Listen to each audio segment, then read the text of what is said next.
आषाढ़ पूर्णिमा आसार त्याग सेवा परोपकार शांति ही मुक्तिर तथा महानिर्माणर मार्ग बोली डॉक्टर बलराम दास मतव्यक्त करी धर्मचक्र प्रवर्तन संपर्क में आलोकपात करते।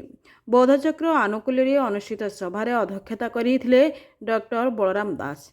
आषाढ़ पूर्णिमा अवसर में मासिक आलोचना चक्र बौद्ध दर्शन में धर्मचक्र प्रवर्तन तथा शांति और निर्वाण शीर्षक आलोचना चक्र अनुष्ठित होइछि।